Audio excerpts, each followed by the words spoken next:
Je m'appelle Philippe Simet, je suis philosophe et je m'intéresse à la façon dont l'architecture raconte nos modes de vie. Je vous emmène explorer les habitats les plus singuliers de la planète afin d'en découvrir le sens et d'en partager les richesses.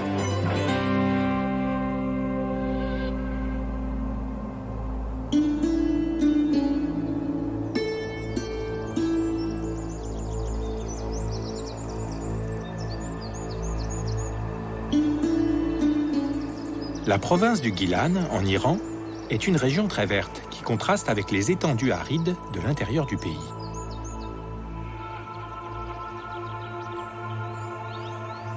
Ici, tout est différent. Climat, paysage, architecture. Si bien que les Iraniens surnomment le Guilan l'Iran à l'envers.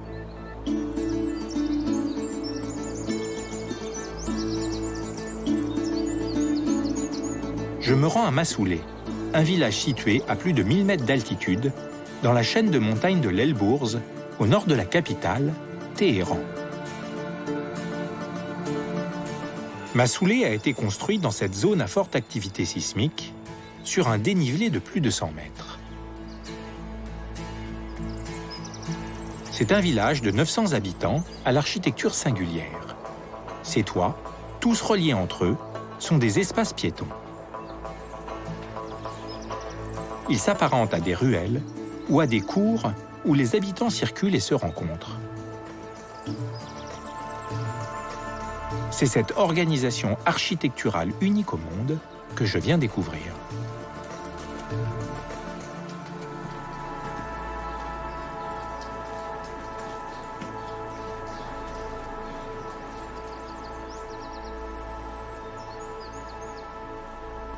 Bonjour Shodja. Salam Philippe. Shodja est restaurateur. C'est un véritable amoureux de son village. Sa famille y vit depuis de nombreuses générations. Il est magnifique, hein, ce village avec ses maisons construites à flanc de montagne. Ici, c'est la ville historique de Massouleh. Toutes les maisons sont reliées entre elles et bâties au sud, face au soleil. Si vous regardez par là, on voit bien que ce sentier est construit en épousant la pente de la montagne. Et toutes les maisons à côté sont aussi construites sur la même pente. Les toits des maisons de Massouleh sont conçus de telle sorte que les habitants, tout comme les visiteurs, peuvent très facilement les utiliser comme espace piéton. Mais les habitants, qu'est-ce qu'ils font exactement sur ces toits ? Les toits des maisons de Massouleh font partie de la vie des habitants. C'est-à-dire que pour eux, qui vivent dans ces maisons, ces toits font partie de leur vie quotidienne. En fait, cette façon de marcher l'un à côté de l'autre est devenue une sorte d'habitude entre les habitants. Marcher ensemble sur ces toits les aide à discuter entre eux, à échanger sur des sujets culturels, économiques, mais aussi à parler de leurs affaires, etc.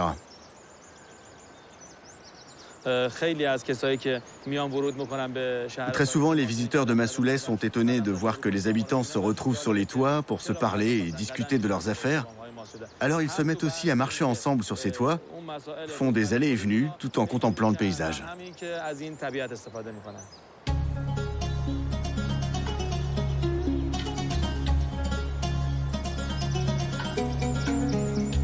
Le village de Massouleh existe depuis le XVIe siècle.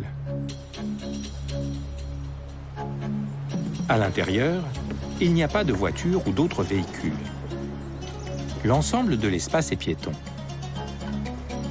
Plus que de véritables rues, ce sont des ruelles où les habitants déambulent. Pour transporter les marchandises, on utilise des brouettes. Toutes les ruelles sont pourvues de petites rampes qui permettent leur passage.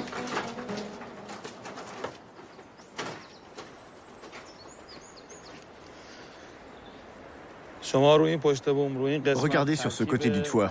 Vous aurez une meilleure visibilité sur la façon dont les bâtiments sont construits. Ce que j'aime particulièrement ici, c'est qu'on se sent isolé sur son toit terrasse et en même temps relié aux autres, connecté visuellement avec eux et puis par tout ce système de passerelles. Pour moi, c'est ça qui fait l'unité du village. Oui, on peut dire que Masouleh est une ville à plusieurs dimensions. Où que vous vous positionniez sur les toits de Masouleh, vous avez une vue panoramique sur la ville. Et il faut dire aussi que Masouleh est composé de plusieurs quartiers. Le bazar qui se trouve en bas, c'est le noyau central de la ville.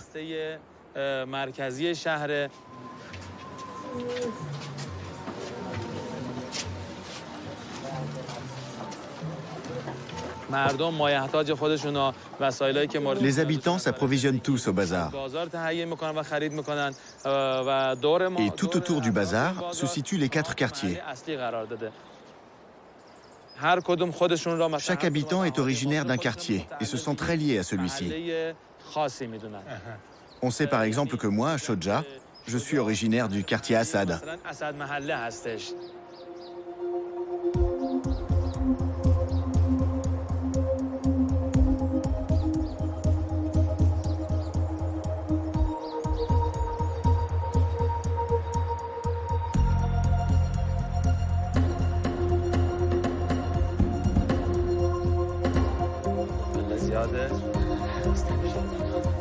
Les maisons du village sont construites sur des étages de roches naturelles, ce qui leur permet d'épouser au mieux la forme de la montagne et de se fondre dans le paysage de manière homogène. Beaucoup d'entre elles sont détériorées, à cause des intempéries ou faute d'entretien. Les habitants de Masouleh ont pris conscience de ce patrimoine architectural et commencent à le restaurer. Ils sont en train de restaurer une maison ancienne. Cette maison était tombée en ruine et ils sont en train de la reconstruire totalement. Quand la structure de la maison est achevée, au niveau de la façade, ils la couvrent de boue. Et quand la boue a bien séché, ils rajoutent une sorte de terre qui est de couleur jaunâtre. Cette terre est extraite d'un endroit situé à côté de Masouleh. Ils la mouillent, ils extraient de la couleur et ensuite ils couvrent la façade avec. Et si vous avez fait attention, la couleur des façades des maisons ici est ocre, couleur de la boue, proche du jaune. Cette étape de mise en couleur constitue la dernière étape de la construction.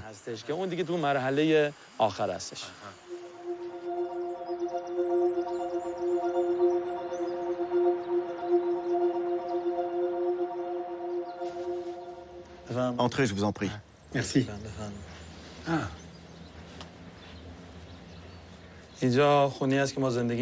Voilà l'intérieur de ma maison. Ici, on est dans la pièce principale, qui nous sert de séjour, de salle de réception et de lieu de détente. Et là-bas, c'est le coin cuisine, où nous préparons les repas et nous y mangeons aussi. Je suis frappé par l'épaisseur du mur. J'ai l'impression qu'il fait au moins 50 cm. C'est vrai que les murs des maisons au niveau du rez-de-chaussée sont très larges. Vous savez que les matériaux utilisés ici sont uniquement des matériaux locaux. Par exemple, à l'époque, pour consolider les murs, ils utilisaient des pierres et de la terre. Et pour les rendre encore plus résistants aux tremblements de terre, ils pouvaient être épais de 70 cm à 1 mètre.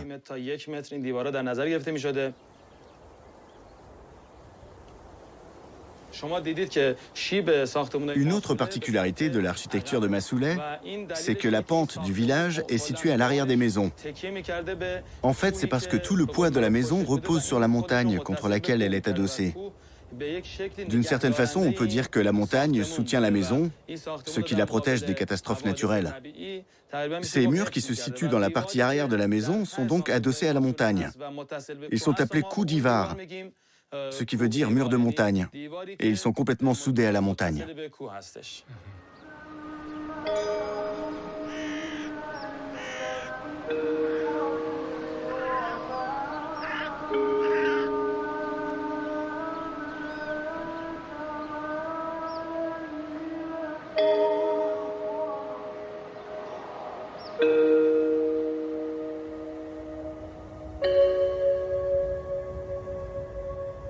Ici, le temps change particulièrement vite. Ce matin, la neige tombe. et une brume épaisse recouvre tout le village. Je me rends au-dessus des nuages, sur les ruines de l'ancien Massoulé, à 6 km de son emplacement actuel.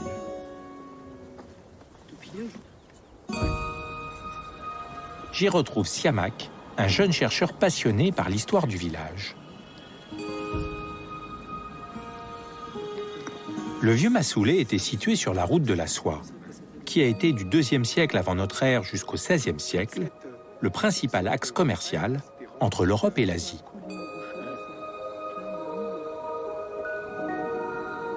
Les premiers habitants de Massoulé étaient des artisans, fabricants d'armes et d'objets en ferronnerie. C'est donc sur une ancienne mine de fer, dont on trouve encore des traces, que le premier village s'est implanté, environ 1000 ans avant Jésus-Christ.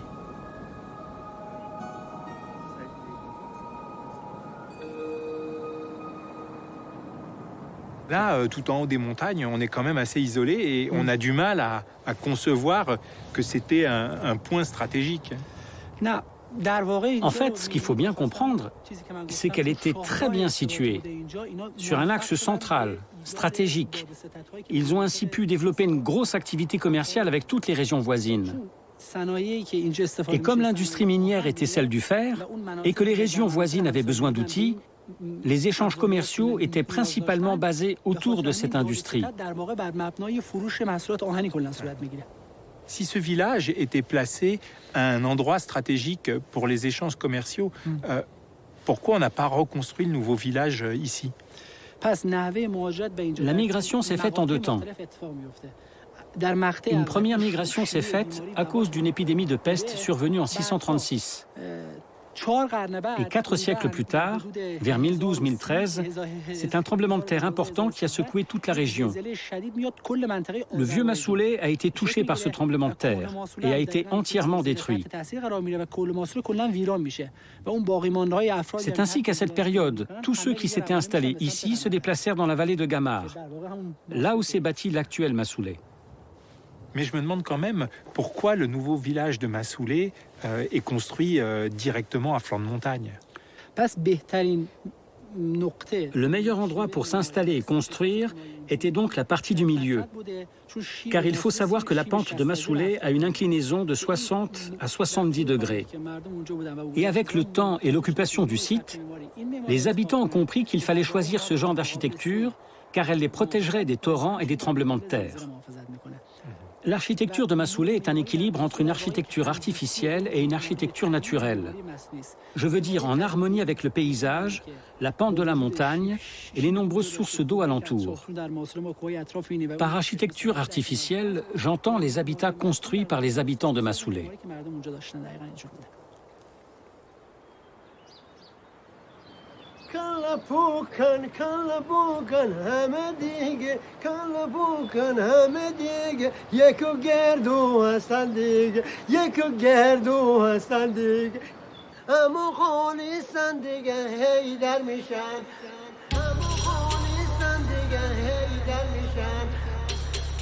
À Massoulé, les toits sont à la fois des espaces privés et publics. Mais pas de la même façon selon les différents moments de la journée. L'après-midi, par exemple, les toits peuvent être investis pour se promener, se réunir ou même pour jouer au foot. Le soir, en revanche, ils redeviennent des espaces privés afin de protéger l'intimité et la tranquillité des habitants de la maison. Je suis admiratif de l'inventivité des habitants de ce village qui ont créé avec peu de moyens un espace modulable en fonction des usages quotidiens. Shodja me conduit dans la plus vieille maison du village, qui a près de 300 ans. Il me présente une de ses voisines, Rolama. Bonjour, salam. Bonjour.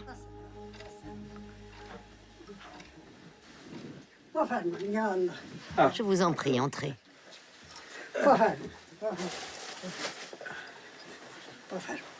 Je peux continuer mon tricot? Oui, tu peux. Je t'en prie, assieds-toi. Alors je vais tricoter.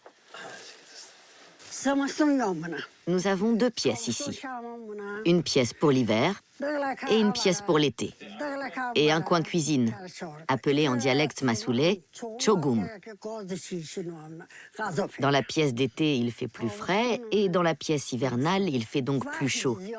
Vous savez, il neige beaucoup en hiver. Il fait froid, vraiment très froid. Mais vous, ça vous dérange pas qu'il y ait des tas de personnes là, qui s'installent sur votre toit? Non, pas du tout. Au contraire, j'aime bien. C'est la cour de tout le monde. Les gens y passent et ça ne me dérange pas du tout. Le toit est solide, il y a plusieurs couches, c'est très solide. Ne craignez rien, c'est vraiment très résistant. Vous savez, ça ne date pas d'aujourd'hui. Ça a toujours été comme ça ici, depuis toujours. Ici, personne ne dérange personne. C'est un espace commun et tout le monde peut l'utiliser.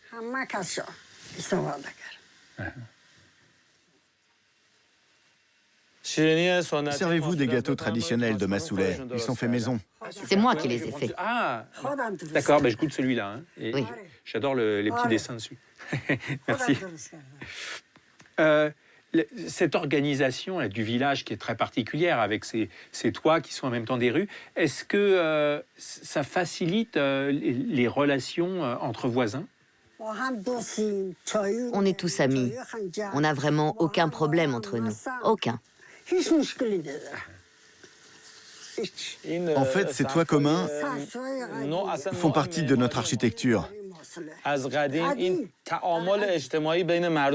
Depuis toujours, cette cohabitation existe entre les habitants.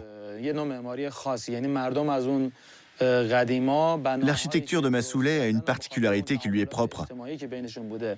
Dans le passé, l'entente qui régnait entre les habitants était tellement forte que les maisons étaient imbriquées et très souvent, entre plusieurs maisons, les habitants communiquaient par une seule porte commune.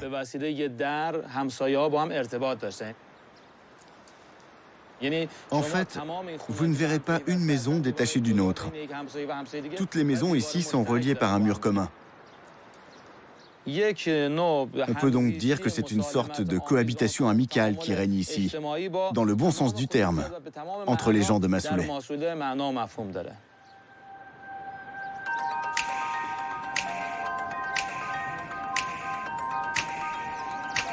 Le bazar est le véritable cœur de Massouleh. Là où l'ensemble des activités commerciales s'est développé. Dans les boutiques, on trouve de tout. C'est ici que les habitants s'approvisionnent et c'est aussi là que les touristes affluent. Si l'on trouve encore des traces de l'artisanat qui a autrefois fait la prospérité économique du village, il a désormais largement laissé la place à la vente de produits importés destinés aux touristes. J'interroge Siamak sur cette évolution et sur son impact pour l'avenir du village. Les habitants de Massouleh, c'était donc presque tous des commerçants? Non, pas tout à fait. Mais d'un point de vue stratégique, la ville de Massouleh a comme frontière de nombreuses villes. Ce qui explique qu'à une époque, beaucoup de commerçants soient venus s'installer ici pour faire des affaires. Cette situation a fait venir énormément de monde ici. Cette dimension multiculturelle, j'imagine qu'elle est renforcée par l'organisation spatiale du village avec tous ces espaces partagés, ces toits qui sont investis par les gens. Ça doit créer une véritable unité. Oui, vous avez raison. En fait, c'est la topologie du village qui a permis de créer une architecture homogène, ce qui a facilité l'intégration de tous les habitants. Une architecture unique a pris forme ici.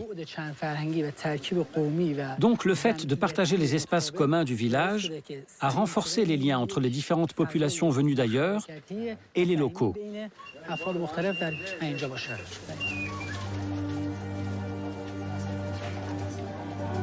Aujourd'hui encore, Massouleh est un lieu de passage et de rencontre.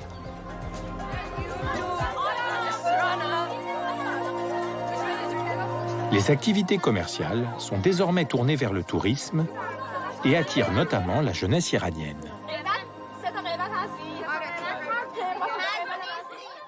Aujourd'hui, l'Iran, c'est un pays qui s'ouvre au monde et dans peu de temps, il y aura un afflux massif de touristes, notamment à Massoulé. Ça va transformer complètement les façons d'habiter ici. Oui, exactement. C'est tout l'enjeu actuel. Ici, l'économie est basée sur le tourisme. Et s'il se développe, cela aura pour conséquence des changements évidents.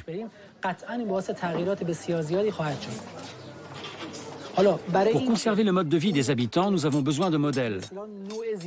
Ce modèle doit être local. Par conséquent, je pense que nous devons avant tout travailler sur un modèle de tourisme communautaire durable, afin de pouvoir préserver ce site.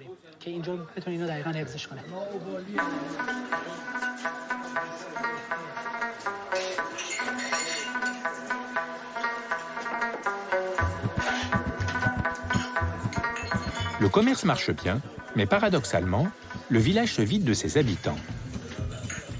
En 60 ans, la population de Massoulé est passée de 3500 à 900 personnes. Ah ouais, ok. Ces transformations économiques et sociales préoccupent les habitants. Pour refroidir un peu, c'est vrai que c'est chaud. Dans le café où ils se retrouvent tous les matins, c'est un des sujets récurrents de discussion.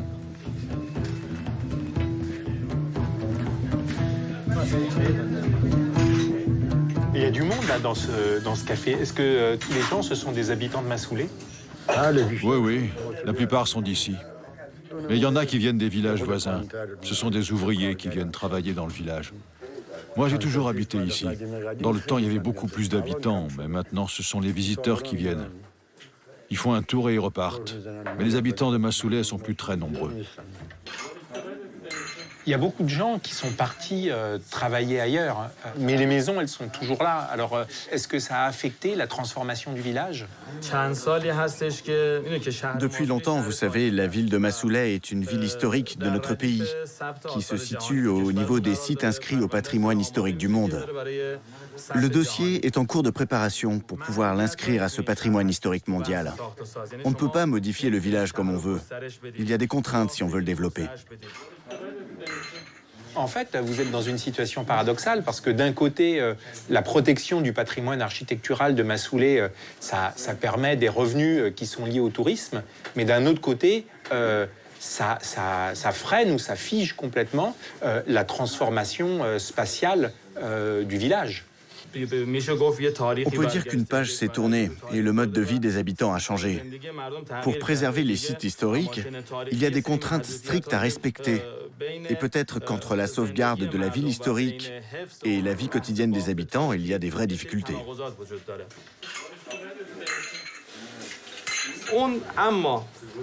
Mais attention, je ne vous ai pas dit qu'un jour il n'y aurait plus aucun habitant, plus de vie à Massoulé, et que le village se transformerait en musée, non.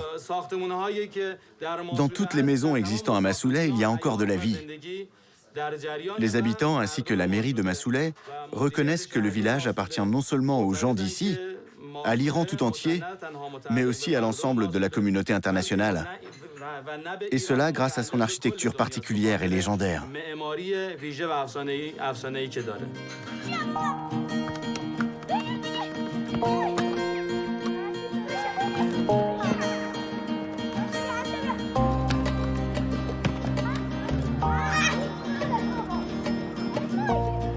On dit parfois que le toit se construit en dernier, car il vient compléter la maison et offre protection et confidentialité à ses habitants.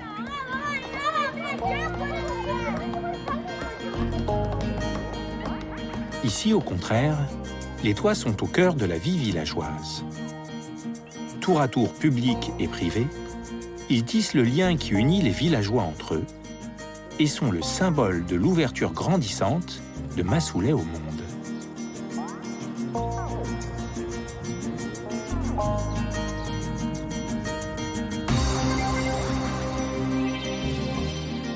En arpentant ces toits, le visiteur entre dans l'intimité de ceux qui l'accueillent et, au fil des pas, expérimente une conception nouvelle de l'espace qui repose sur le partage et la volonté de vivre ensemble.